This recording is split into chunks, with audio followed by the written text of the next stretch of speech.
Imagine a boardroom on the 54th floor of a Shinjuku skyscraper, where the air is thin and the deals are worth more than the GDP of small nations.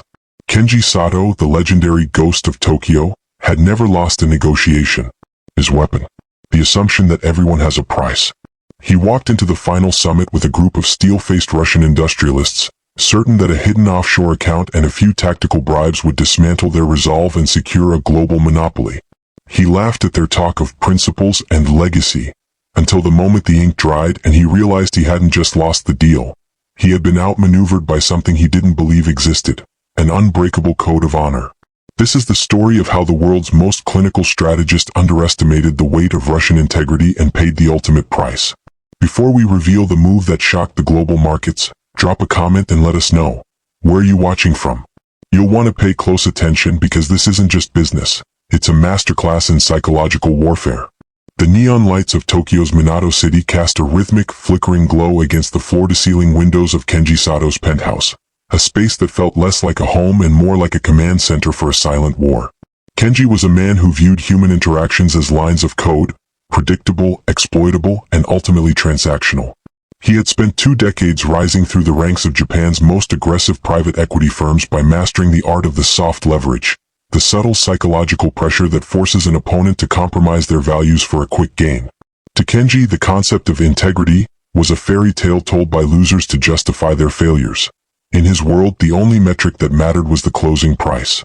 When he was tasked with acquiring the massive industrial conglomerate Vostok Steel, a behemoth with assets stretching from the Baltic to the Pacific, he saw it as just another algorithm to solve, another group of men to be bought or broken in the shadows of the city's high-rises. Across the world, in the glass and iron heart of Moscow City, the Federation Tower stood as a defiant sentinel over a skyline that was rapidly transforming into a playground for the bold and the unyielding. Inside, Viktor Volkov, the stoic CEO of Vostok Steel, sat in a minimalist office that overlooked the winding Moskva River, surrounded by the hum of a metropolis that never sleeps and never forgives. Viktor was a man of the city, a product of the post-Soviet urban grind who had built his empire not through deception, but through a rigid, almost religious adherence to his word. In the cutthroat streets of Moscow, a man's reputation was his only true currency, and Viktor had guarded his with a ferocity that bordered on the fanatical. When Kenji Sato's team arrived with their sleek briefcases and their calculated smiles, they didn't see a bastion of principle. They saw a dinosaur ripe for extinction, a man whose old-world values would surely crumble under the weight of a multi-billion-dollar incentive package. The negotiation began in a sterile, soundproof suite in a Ginza luxury hotel, a neutral ground where the quiet clinking of porcelain teacups masked the mounting tension of a global power play. Kenji led the charge with a presentation that was a masterpiece of cold, hard logic, emphasizing the inevitability of the merger and the astronomical personal wealth it would generate for Viktor and his board. He watched Viktor's face for the usual signs of greed, the dilated pupils, the slight leaning forward. But the Russian remained as immobile as a granite monument, his eyes reflecting nothing but the cold LED lights of the room. Kenji, sensing a different approach was needed, subtly hinted at ancillary benefits, the industry's polite term for offshore transfers and untraceable assets designed to bypass regulatory scrutiny. He expected a wink, a nod, or at least a follow-up question. But instead, the room fell into a silence so heavy it felt like it was crushing the very air out of the lungs of everyone present. Back in the bustling streets of Tokyo, Kenji retreated to his favorite underground bar, a dimly lit sanctuary for the city's elite, where he vented his frustration to his inner circle about the obstinate Russians. He convinced himself that Viktor's refusal wasn't a matter of principle, but a tactical maneuver to drive up the price, a sophisticated game of hard to get played out on a global stage. He spent the next week poring over Viktor's history, searching for a crack in the armor, a hidden debt, a scandal, or a secret desire that could be leveraged to break the stalemate. He found nothing but a trail of fulfilled promises and a city that respected Viktor not out of fear, but out of a shared understanding that his no was as final as a death sentence. To Kenji, this was impossible. Everyone in the urban jungle had a vulnerability, a point where the pressure of the city became too much and the mask finally slipped to reveal the hunger beneath. The second round of talks shifted to Moscow, where the biting wind whipped through the canyons of the International Business Center, creating a backdrop of harsh reality for the continuation of the chess match. Kenji arrived with an even more aggressive proposal, one that didn't just offer money, but offered Viktor the chance to become the face of the new global entity, a position of unprecedented prestige in the West. He arranged for private dinners in the most exclusive rooftop restaurants, where the champagne flowed like water and the city's lights glittered like a sea of diamonds, all designed to seduce Victor into the life of a global jet-setter.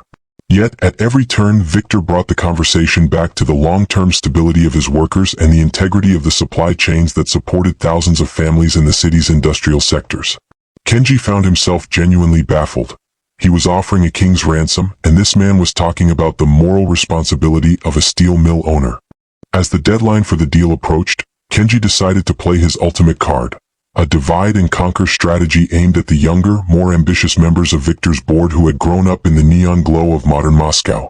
He began holding secret meetings in high-end nightclubs and private lounges, offering the board members individual stakes that would make them independent of Victor's outdated leadership. He watched as their eyes lit up at the prospect of Ferraris and penthouses in London, certain that he had finally found the leverage point that would force Victor's hand from the inside out. He spent millions on these covert operations, convinced that the urban greed of the next generation would always trump the stoic principles of the old guard, and for a moment, it appeared that the board was beginning to fracture. Kenji felt the familiar rush of a win, the predatory satisfaction of a strategist who has successfully poisoned the well of his opponent's resolve. The final summit was held in the glass-walled boardroom of the Federation Tower, a space that felt like the bridge of a starship hovering over the sprawling urban expanse of Moscow. Kenji walked in with the swagger of a victor, ready to present the board's unanimous consent to the merger, effectively stripping Victor of his power in front of the world's media. He began his closing statement, his voice smooth and confident, painting a picture of a future where Vostok Steel was absorbed into his empire, a vision of efficiency and global integration. But as he looked around the table, he noticed something strange. The board members he had bribed weren't looking at their bank accounts. They were looking at Victor with a sense of shame and expectation. One by one, the younger directors stood up and laid their resignation letters on the table, admitting to Victor that they had been tempted by the Japanese strategist but could not go through with the betrayal of the firm's core values. The silence that followed was deafening, a vacuum in the heart of the skyscraper that seemed to suck the color out of Kenji's face as the realization of his catastrophic failure began to set in. Victor finally spoke, his voice low and resonant, echoing off the glass walls as he explained that Kenji's mistake was thinking that the city's ambition was the same as the city's soul. He told Kenji that while they all enjoyed the fruits of the urban lifestyle, they understood that those fruits only grew on the tree of a solid reputation and mutual trust. By attempting to bribe the board, Kenji hadn't just insulted Victor. He had insulted the collective integrity of the entire organization, proving that he was an untrustworthy partner who would sacrifice his allies the moment it became profitable. The Russians hadn't just rejected the deal. They had blacklisted Kenji from every major industrial project in the region, effectively ending his career as a global dealmaker in a single afternoon.